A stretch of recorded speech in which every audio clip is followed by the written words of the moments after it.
Greetings to you and welcome to another edition of Community Forum. And as we continue to go on and go through our subjects, I promise that I will give you another part. This will probably be a 4-part series to the subject that we call love. And I noticed that with all the videos that we have out, and I think you should check them out, this one was a very popular one for whatever reason. I didn't think it would be, but it is. So I decided to do part 2. So come on in. Please, please, please subscribe if you haven't. Click the thumbs up, like button, click the bell, the notification button, and share it with someone you love. Let's get right into the topic, subject. We don't plan on being long at all. I was taught that the shortest distance between 2 points is a straight line. So let's get straight to the point. We talked about in our first subject about love, what is love? And if you haven't seen it, please go see part 1. It's one of the easiest things to talk about, but it's a very, very difficult thing to practice. Tell me something. How does a person, when you look at the news and you read about these stories or reports about a person beating or killing family members or loved ones out of an act of passion, or they say that they love, or you see a woman who's beat and she said, but he beat me because he really loves me. And this is how he exemplifies his love, by putting his hands on you, which should never happen unless you are in danger and you're defending yourself. But a man should never, never beat a woman. So what happens is that it's our inability to deal with a reality. So rather than face it, we run from it, causing different types of destruction, or beating someone who we love, or killing them even, and talking about it's an act of passion or it's love. I humbly disagree with you. Again, I'm not pushing for any type of religion, maybe a way of life, but definitely not religion. But you know, Karl Marx once said or wrote that religion is the opium of the people. Now, this is another subject for another time, but this is where I want to go. This is not to say that I'm anti-religion or being sacrilegious, but I don't want to label my talk with you, or I don't want to label any truth. Most religious readings state from God came Adam and Eve, right? Whether you believe it or not, let's just, for the sake of, go with it for a second. However, before Adam and Eve came about, everything that they needed, God had produced. Everything. So before they came into existence, they had everything. And when they came into existence, everything that they need again was before them. And including the physiology or the makeup of the body, the heart, the lungs, and the organs, the 9 organs of the body, or the 10 organs, which the 10th one is the brain. So out of this, you knew that there was a love there, and that is unconditional love. Loving without any conditions placed before them. Well, unconditional love is something a tad bit different from what we're going to talk about. But this is one of the best examples of unconditional love. Now, Max Webb, who's a senior rabbi of a temple in Los Angeles, California. I'm not in Los Angeles. I'm here in good old Georgia, at least for now. I don't know how long I'll be here. But he's the author of 8 books, and he has been named one of the 50 most influential Jews in the world by the Jerusalem Post, which is a paper. But what he said, I thought was interesting. He said, of course it is possible to perform all sorts of duties for someone and feel little or nothing for them. He said, love is not about hired help. Love is not an obligation done with a cold soul, but indeed it's an act of duty carried out. The feeling must be weeded to the deed. It's a duty, it's an activity. We all have jobs that we go to or perform, tasks that we have, but that doesn't mean that we love our jobs, right? Right. There's an old movie before your time and my time called Fiddle on the Roof. And in Fiddler on the Roof, the question is asked by one character. He's asking her, does she love him after a quarter of century of marriage? He's asking her, do you love me? And she says, listen to her answer. For 25 years, I've washed your clothes, cooked your meals, cleaned the house, given you children, milked your cow. She then asks him, if that's not love, what is? See, it's an activity. It's not some emotion.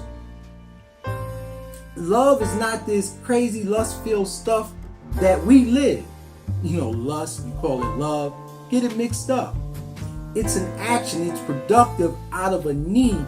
Then the passion is manifested through love. Now look, some of us that are in relationships, and that's another subject also, because we automatically think a relationship is a male, female, but you have business relationships, you have different types of relationships, you have family relationships. But a bad relationship will aid you, and a good one will rejuvenate you and keep you looking youthful. Each of us, as science has it, each of us has 14 billion brain cells, each one capable of holding a thought. We can transmit these thoughts, we can receive thoughts, we can bring into reality what we think. But what clouds our power is the use of synthetic products. From the wrong foods, polluted water that we drink, drugs and alcohol and tobacco, cigarettes, whatever it is, liquor. And the worst of these synthetic products is improper use of words like slack talk, slander, careless use of language, which can damage the body organs. I had a mother tell me recently that she told all her children that they all mistakes. That floored me.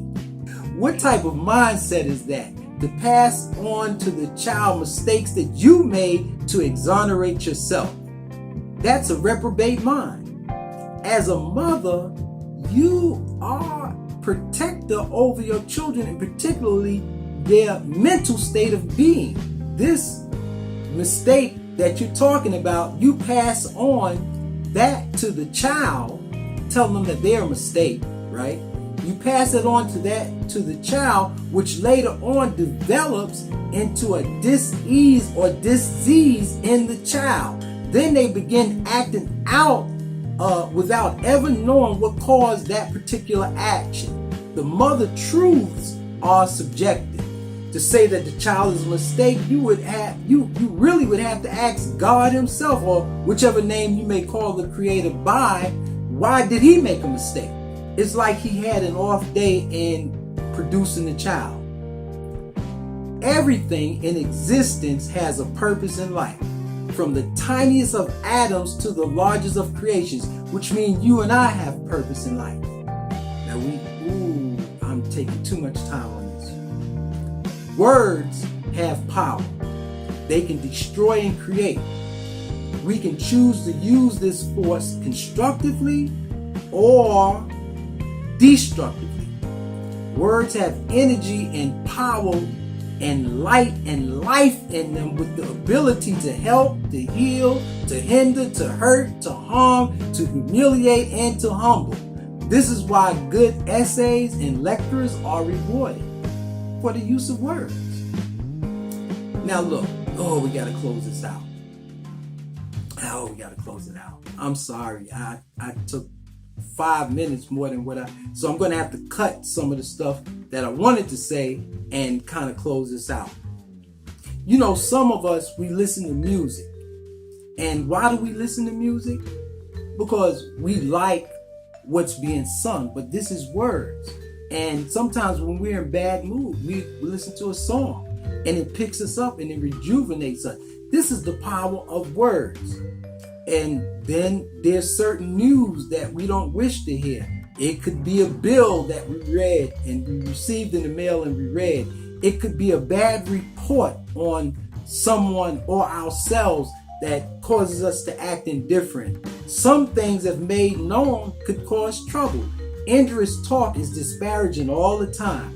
People get sick and even die from the lack of love because there's no activity coming from without that indicates to them that they are indeed loved. Children cast off their parents or parents. They put them off because of old age, right? Because they want to live their life. And never remembering that once they were young, the parent or the parents couldn't, cast them off. They could have put them in a foster home, but they didn't. Check this out. In certain African villages that I've read of, and you can do the research, there are no nursing homes because it's the child, just as it was the parent responsibility to take care of the child. Now when the parent is older, it should be the child responsibility to make certain that the parent is okay. Now, if the parent has certain medical conditions, obviously you can't take care of that parent, so you have to put them in a facility that can care for your parent, right? Right. A 2018 survey taken by AARP found that 1 out of 3 adults older than the age of 45 was lonely. Wow. Meaning that no one to love them. And they had, with an increased likelihood of death ranging from 26 to 32%. In Psychology Today, a magazine, in January of 2019 article, they say researchers have found that loneliness is just as lethal as smoking 15 cigarettes per day. The Chicago Tribune in 2005 said a broken heart can kill you, and this may be one way. No one knows how, it says in the article, how often it happens, a broken heart killing a person, but the researchers suspect it's more frequent than most doctors realize, primarily among older women, and is usually mistaken for traditional heart attacks. And then some say the opposite of love is hate. But look, check this out. I hate smoking. I don't hate the smoker, I hate smoking. I don't like the act of taking drugs. I just don't like, there's certain lifestyles I hate. It doesn't mean that I hate the person that is living that lifestyle, but I do hate that lifestyle. Heck, God himself hates. He does. Another subject for another time. Don't have time to go into it. But I mean, you don't like lie. You hate lie, even though we lie, but we do hate when we're lied to or lied upon, right? We hate it. Okay. Now, as we close out, check this out. It takes the light. We're still talking about love. It takes the light from the sun. 8 minutes and 20 seconds. How many? 8 minutes and 20 seconds or 500 seconds to hit the Earth's axis and causes it to rotate at the speed of 1,037 and a third miles per second.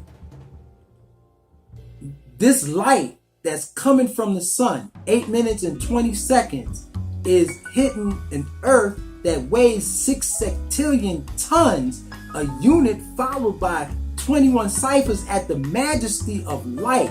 This mass ball of 196,940,000 square miles of Earth rotates at the majesty of light, hitting it at its axis. What does this mean?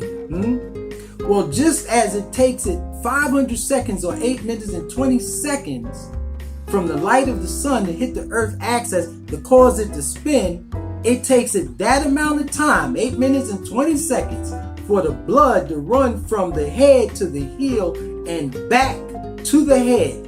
What does this have to do with love? This is why we have to be careful about what you allow into your atmosphere or into your bodies. The wrong foods, the drinks, and even words. The tongue can inspire, motivate, or cause damage and disease.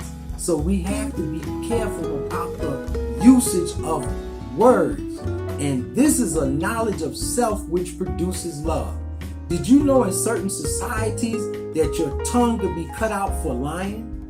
Did you know that here, right here where I'm at in America, and perhaps where you're at, if it's in Europe or if it's in Africa or in Asia, did you know that you could be charged for defamation of character? This is word usage. This is slack talk. This is slander. This is the improper use of words which resulted in some type of damage. It starts from the mind. And then this is like poison going throughout the body, which produces and manifests itself in a disease.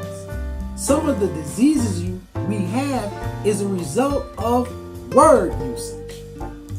Now I gotta close. So I say, always strive to walk your post in a perfect manner, keeping always on the alert. Alert yourself. Be alert for the word usage around you and what you say.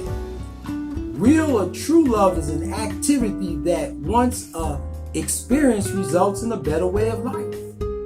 True love. It is an activity. But if you don't know it and know yourself, it's difficult to pass on to your family or in a relationship true love. And that's why marriages and relationships, even amongst family members, fail. Now, we have some statistics on that, but we'll give it at another time because I got to go. We got to go. Thank you for spending your time with me. And we definitely got to close this out. But the foundation, the foundation is not of real love when you have that type of improper use of words. Is of that we call love, but it's false. Is a facsimile of true or real love. And the test of time manifests what's in the hearts and the mind. Marvelous teacher have I, and continue to study under my teacher. Gosh. But part 3 coming soon. Please be safe. Please subscribe. Hit the like button, the thumbs up button. Hit the notification button. Peace. See you next time. See you soon.